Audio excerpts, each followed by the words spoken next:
Chapter 4. Tyson Plays with Fire. Mythologically speaking, if there's anything I hate worse than trios of old ladies, it's bulls. Last summer, I fought the Minotaur on top of Half-Blood Hill. This time, what I saw up there was even worse. Two bulls, and not even just regular bulls, bronze ones the size of elephants, and even that wasn't bad enough. Naturally, they had fire breath too. As soon as we exited the taxi, the Grey Sisters peeled out, heading back to New York, where life was safer. They didn't even wait for their 3 extra drachma payment. They just left us on the side of the road. Annabeth with nothing but her backpack and a knife. Tyson and me still in our burned-up tie-dyed gym clothes.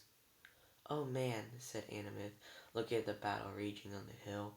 What worried me most wasn't the bulls themselves, or the 10 heroes in full battle armor who were getting their bronze-plated booties whooped.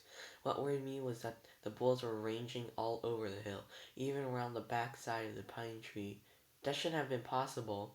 The camp's magic boundaries didn't allow monsters to cross past Dahlia's tree, but the metal bulls were doing it anyway.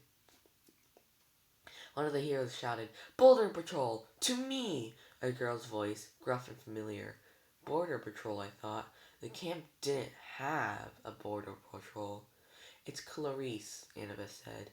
"Come on, we have to help her." Normally, rushing to Clarice's side would not have been high on my to-do list. She was one of the biggest bullies at camp. The first time you met her, she tried to introduce my head to a toilet. She was also the daughter of Ares, and I had a very serious disagreement with her father last summer. So now they got a war and all his children basically hated my guts. Still, she was in trouble. Her fellow warriors were scattered, running in panic as the bulls charged. The grass was burning in huge swaths around the pine tree. The one hero screamed and waved his arms as he ran in circles, the horsehair plume on his helmet blazing like a fiery mohawk. Clarice's own armor was charred. She was fighting with a broken spear shaft, the other end embedded uselessly in the metal joint of one bull's shoulder. I uncapped my ballpoint pen. It shimmered, growing longer and heavier until I had the bronze sword of Nokomis in my hands. "Tyson, stay here. I don't want you taking any more chances." "No," Annabeth said. "We need him." I stared at her. "He's mortal. He got lucky with the dodgeballs, but he can't." "Percy, do you know what those are up there?" The Colchis bills, made by Hephaestus himself. We can't fight them without Medea's sunscreen SPF 50,000. We'll get burned to a crisp." "Medea's what?" Annabeth rummaged through her backpack and cursed.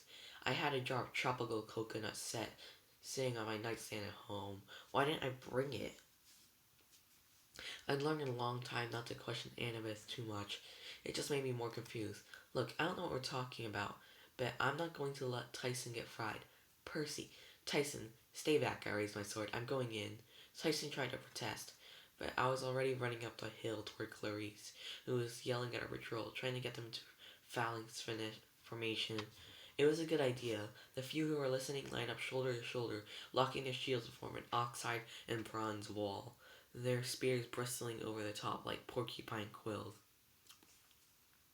Unfortunately, Clarice could only muster 6 campers. The other 4 were still running around with their helmets on fire. Annabeth ran toward them, trying to help. She taunted one of the bulls into chasing her, then turned invisible, completely confusing the monster. The other bull charged Clarice's line. I was halfway up the hill, not close enough to help. Clarice hadn't seen me yet. The bull had moved deadly fast for something so big. Its metal hide gleamed in the sun. It had fist-sized rubies for eyes, and horns of polished silver. When it opened its hinged mouth, a column of white hot flame blasted out. "Hold the line," Clarice ordered her warriors. Whatever else you could say about Clarice, she was brave. She was a big girl with cruel eyes like her father's. She looked like she was born to wear Greek battle armor. I didn't see how even she could stand against that bull's charge. Unfortunately, at that moment, The other bull lost interest in finding Annabeth. It turned, wheeling around behind Clarice on her unprotected side. "Look out! Behind you!" I yelled. I shouldn't have said anything, because all I did was startle her. Bull number one crashed into her shield, and the phalanx broke. So Clarice went flying backwards and landed in a smoldering patch of grass. The bull charged past her, but not before blasting the other heroes with its fiery breath. Their shields melted right off their arms. They dropped their weapons and ran as bull number two closed in on Clarice for the kill. I lunged forward and grabbed Clarice by the straps of her armor. I dragged her out of the way just as bull number two freight trained past. I gave it a good swipe with Riptide and it cut a huge gash in its flank, but the monster just creaked and groaned and kept on going. It hadn't touched me, but I could feel the heat of its metal skin. Its body temperature could have microwaved a frozen burrito. "Let me go!" Clarice held my hand. "Percy, curse you!" I dropped her in a heap next to a pine tree and turned to face the bulls. We are on the inside slope of the hill now, the valley of Camp Half-Blood directly below us. The cabins, the other training facilities, the big house, all of it at risk if these bulls got past us.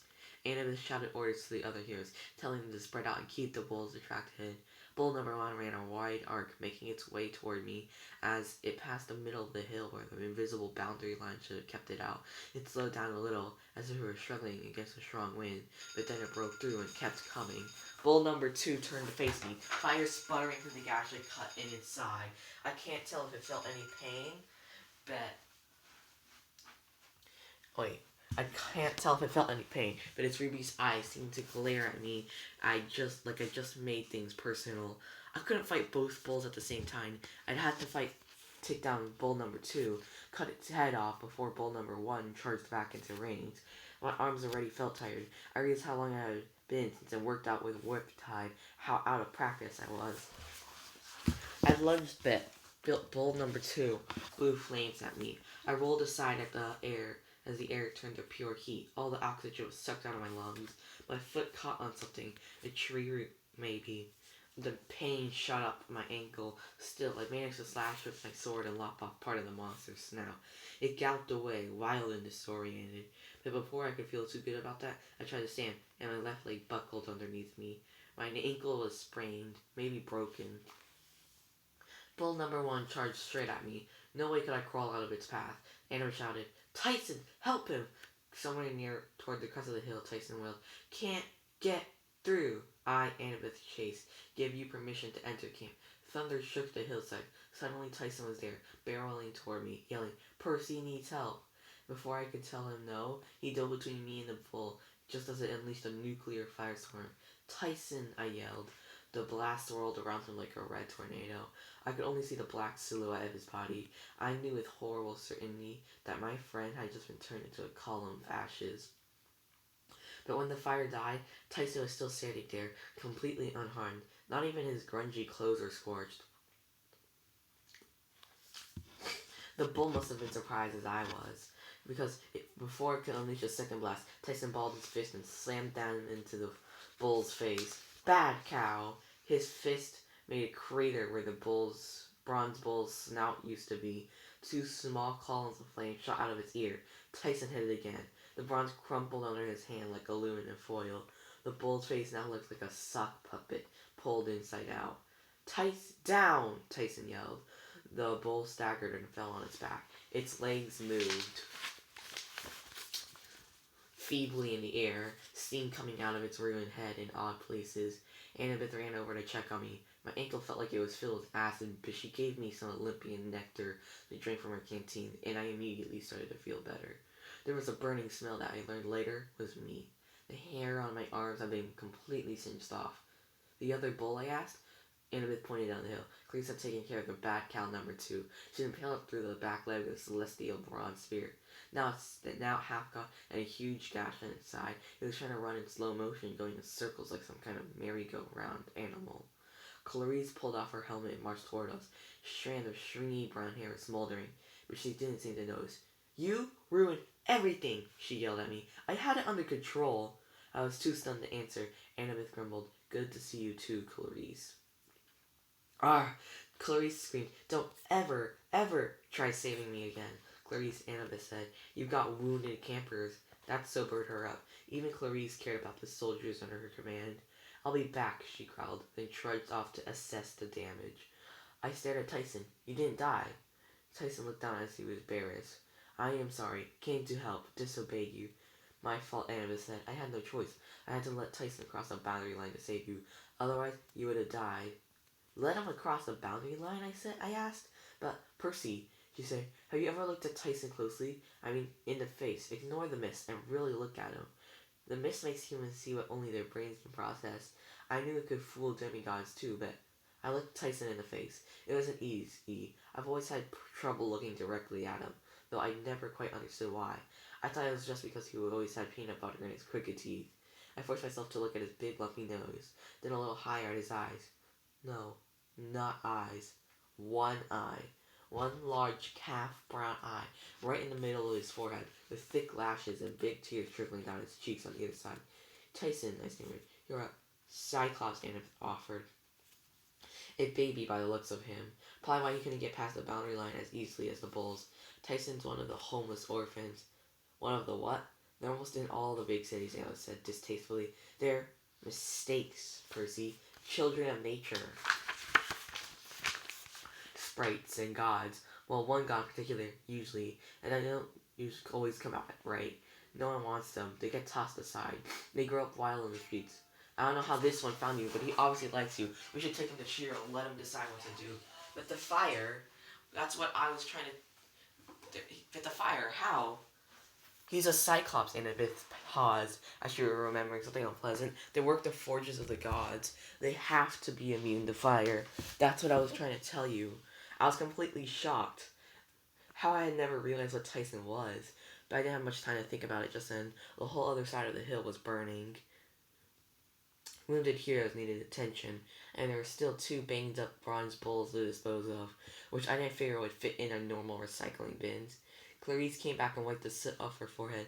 Jackson, if you can stand, get up. We need to carry the wounded back to Big House.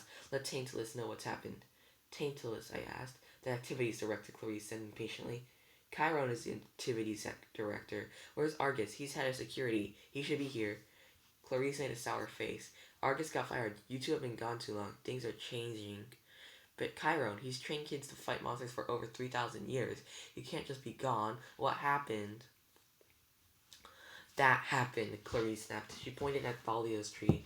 Every camper knew the story behind the tree. 6 years ago, Grover, Annabeth, and 2 other demigods named Thalia and Luke had come to Camp Half-Blood, chased by an army of monsters. When they got cornered on top of this hill, Thalia, a daughter of Zeus, had made her last stand here to give her friends time to reach safety. As she was dying, her father took pity on her and changed her into a pine tree. Her spirit had reinforced the magic borders of the camp, protecting it from monsters. The pine had been here ever since, strong and healthy. But now its needles were yellow. Huge pile of dead ones littered to the base of the tree. In the center of the trunk, 3 feet from the ground, was a puncture mark the size of a bullet hole, oozing green sap. A sliver of ice ran through my chest. Now I understood why the camp was in danger. The magical borders were failing because Thalia's tree was dying. Someone had poisoned it.